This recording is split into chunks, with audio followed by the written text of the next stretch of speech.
Merci. La parole est à Monsieur Pierre Morel-a-L'Huissier pour 5 minutes, strictement 5 minutes, chers collègues, s'il vous plaît. Merci Madame la Présidente, merci surtout de votre mention titre, c'est tout à votre honneur. Je voudrais saluer Monsieur le Ministre de la Ruralité, Monsieur le rapporteur, mes chers collègues.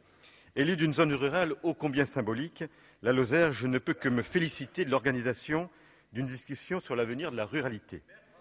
Je suis de ceux qui pensent que la ruralité n'est ni de droite ni de gauche. Mais je découvre votre intérêt, vous à gauche, soudain pour la ruralité. Je voudrais mettre à part Michel Vernier,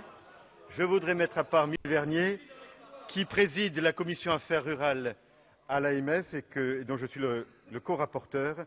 Et je voudrais dire à Michel Vernier que je me réjouis du travail de compromis que nous essayons de trouver au sein de cette institution. Mon grand regret, mes chers collègues, est l'opportunisme du groupe SRC. Le calendrier n'est pas anodin. Cette proposition de loi a été élaborée et déposée à la va-vite afin de garantir le délai minimum de 6 semaines prévu par notre règlement intérieur avant son examen qui, par le plus grand des hasards, a lieu entre les 2 tours des élections cantonales. Cela étant, le constat que vous faites du monde rural est le même que celui que j'exprime depuis mon élection en 2002 sur ces bancs. Les territoires ruraux sont l'avenir de notre pays. Après des décennies de déprise, de perte de population, nos territoires regagnent de la population, retrouvent un certain élan économique. La sociologie a changé profondément depuis 10 ans et les attentes aussi. Si notre constat est le même, force est de constater que les réponses que nous apportons pour accompagner l'évolution de nos territoires ruraux ne peuvent être comparées. Ma position à l'Assemblée nationale est la même depuis des années. Il faut que la ruralité rime avec modernité. Or, cette proposition montre que la ruralité moderne n'est pas à l'ordre du jour du Parti socialiste. Par exemple, là où dogmatique, vous parlez de fonctionnaires et de services publics, moi, pragmatique, je préfère parler de services adaptés au public et à la population. Cette proposition de loi n'énonce que des grands principes sans aucune évaluation, aucune étude d'impact, aucune proposition budgétaire. Si vous pointez certains aspects importants, comme l'accès aux soins ou la couverture numérique, vous évoquez insuffisamment l'économie rurale, socle de toute autre activité, et vous ne dites pas un mot de l'adaptation des normes. Sujet pourtant primordial pour l'avenir de nos territoires, on en parle systématiquement dans toutes les réunions concernant la ruralité. En somme, mes chers collègues, nous allons être amenés à discuter d'une proposition de loi à minima, d'une proposition de loi concoctée dans l'urgence du calendrier électoral, sans vision d'ensemble, sans véritable mesure applicable. Alors que la ruralité est aujourd'hui mise à l'honneur, je regrette que cette proposition de loi ne soit pas un vrai projet d'avenir, mais un tract électoral pour les candidats socialistes en ballotage avant le second tour des élections cantonales. La ruralité mérite beaucoup mieux.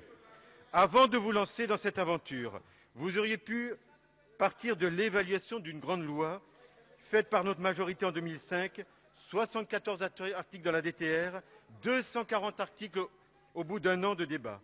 Je veux parler de cette grande loi sur les territoires ruraux. Pas un mot de votre proposition. Vous auriez pu parler des assises nationales de la ruralité, qui se sont tenues en 2009.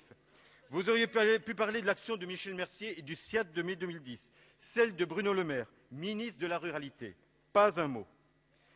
Vous auriez pu parler des avancées récentes dans la loi HPST sur les 75 millions consacrés aux 250 maisons de santé pluridisciplinaires, le développement de la télémédecine, les 400 bourses pour les étudiants.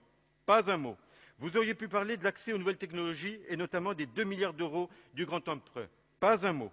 Vous auriez pu parler du désenclavement des territoires ruraux et du SNIT, qui aujourd'hui va faire l'objet d'un débat au Parlement, de la convention État-SNCF sur les trains d'équilibre des territoires, 40 trains importants pour l'ensemble des territoires, 210 millions d'euros pour venir compenser les déficits de la SNCF. L'accès des services de qualité avec l'évolution des relais de services publics, pas un mot. Le développement des nouvelles activités avec les ZRR que nous avons confortés, amplifiés, le FISAC que nous avons augmenté, les PER, la solidarité entre les territoires et l'accompagnement de l'équipement des territoires avec le renforcement des outils de péréquation dont Marc Laffinaire a largement plaidé la cause et la DETR. L'honnêteté eût été de partir de ces acquis et de proposer un programme sur plusieurs exercices budgétaires distinguant entre aspects législatifs et aspects réglementaires. C'est précisément l'objectif du plan Marshall que j'ai déposé avec 56 collègues du groupe UMP. Des groupes de travail ont été créés avec le ministre de la Ruralité et le Premier ministre a validé un certain nombre d'orientations. En premier lieu, notre objectif est d'obtenir la tenue d'un STIAT sur les normes en milieu rural. À l'instar du rapport préparé par le sénateur Doligé, d'autres mesures sont en cours d'évaluation en vue d'une prise en considération dans le collectif budgétaire et dans la loi de finances de 2012.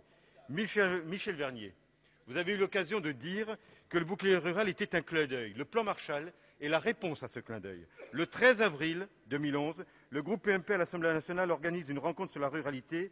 Ce sera l'occasion d'aborder les vrais problèmes et d'apporter de vraies solutions. Merci.